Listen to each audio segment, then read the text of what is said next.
सांख्य योग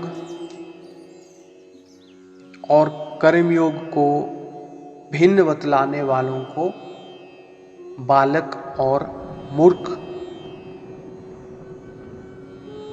भगवान ने अपने कथन में कहा है।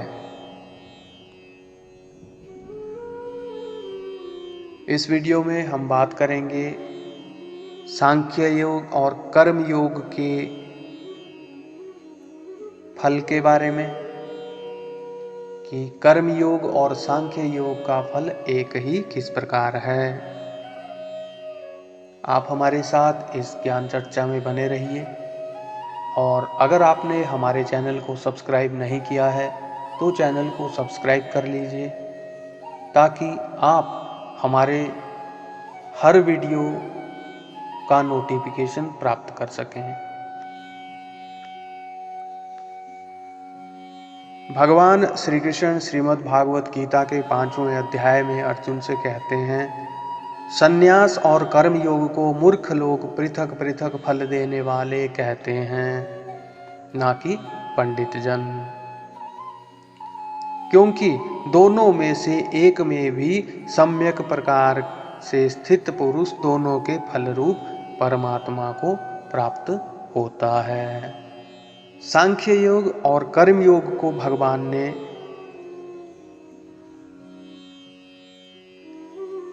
एक ही फल देने वाला बताया है और जो सांख्य योग और कर्म योग को भिन्न बतलाने वाले हैं उनको बालक मूर्ख कहा है। इस कथन से भगवान का अभिप्राय यह है कि सांख्य योग और कर्म योग दोनों ही परमार्थ तत्वों के ज्ञान द्वारा परम पद रूप कल्याण की प्राप्ति में हेतु है। इस प्रकार दोनों का फल एक होने पर भी जो लोग कर्म योग का दूसरा फल मानते हैं और सांख्य योग का दूसरा, वे फल भेद की कल्पना करके दोनों साधनों को पृथक पृथक मानने वाले लोग बालक हैं, क्योंकि दोनों की साधन प्रणाली में भेद होने पर भी फल में एकता होने के कारण वस्तुतः दोनों में एकता ही है। सांख्य योग परमार्थ तत्व ज्ञान का नाम नहीं है, तत्वज्ञानियों से सुने हुए उपदेश के अनुसार किए जाने वाले उसके साधन का नाम है। भगवान श्री कृष्ण ने 13वें अध्याय के 24वें श्लोक में ध्यान योग, सांख्य योग और कर्म योग ये तीनों आत्म दर्शन के अलग अलग स्वतंत्र साधन बताए हैं। इसलिए सांख्य योग का फल परमार्थ ज्ञान के द्वारा मोक्ष की प्राप्ति बतलाया है। भगवान ने 18वें अध्याय में 49वें श्लोक से 55वें तक ज्ञान निष्ठा का वर्णन करते हुए ब्रह्मभूत होने के पश्चात अर्थात ब्रह्म में अभिन्न भाव से स्थिति रूप सांख्य योग को प्राप्त होने के बाद उसका फल तत्व ज्ञान रूप पराभक्ति और उससे परमात्मा के स्वरूप को यथार्थ जानकर उसमें प्रविष्ट हो जाना बतलाया है।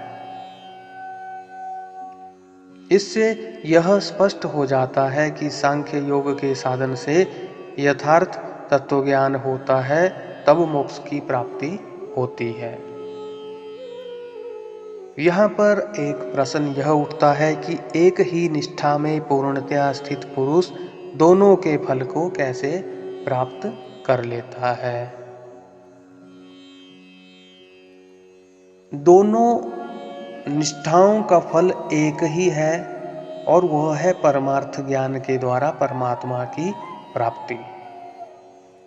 अतएव यह कहना उचित ही है कि एक में पूर्णतया स्थित पुरुष दोनों के फल को प्राप्त कर लेता है, क्योंकि कर्म योग का फल सांख्य योग होता और सांख्य योग का फल परमात्म साक्षात्कार रूप मोक्ष की प्राप्ति होती, तो दोनों के फल भेद होने के कारण ऐसा नहीं बनता, क्योंकि ऐसा मानने से सांख्य योग में पूर्ण रूप से स्थित पुरुष कर्म योग के फलस्वरूप सांख्य योग में तो पहले से ही स्थित है, फिर वह कर्म योग का फल क्या प्राप्त करेगा।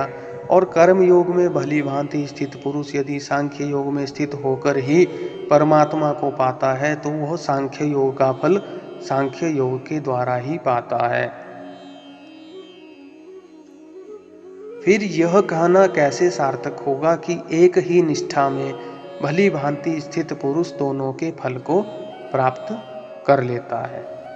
इसलिए यही प्रतीत होता है कि दोनों निष्ठाएं स्वतंत्र हैं और दोनों का एक ही फल है। और इस प्रकार मानने से ही भगवान का यह कथन सार्थक होता है कि दोनों में से किसी एक निष्ठा में भली भांति स्थित पुरुष दोनों के फल को प्राप्त कर लेता है। कर्म संन्यास का अर्थ कर्मों को स्वरूप से छोड़ देना और कर्म योग का अर्थ जैसे तैसे कर्म करते रहना मानकर लोग भ्रम में ना पड़ जाएं। इसलिए उन दोनों का शब्दांतर से वर्णन करके भगवान यह स्पष्ट कर देते हैं कि कर्म संन्यास का अर्थ है सांख्य और कर्म योग का अर्थ है सिद्धि और असिद्धि में समत्व रूप योग। अतः दूसरे शब्दों का प्रयोग करके भगवान ने कोई नई बात नहीं बतलाई है। अपनी इस ज्ञान चर्चा को हम इस वीडियो में यहीं विराम देते हैं। आप हमारे साथ बने रहिए और अगर आपने हमारे चैनल को सब्सक्राइब नहीं किया है तो चैनल को सब्सक्राइब कर लीजिए। जय श्री कृष्ण।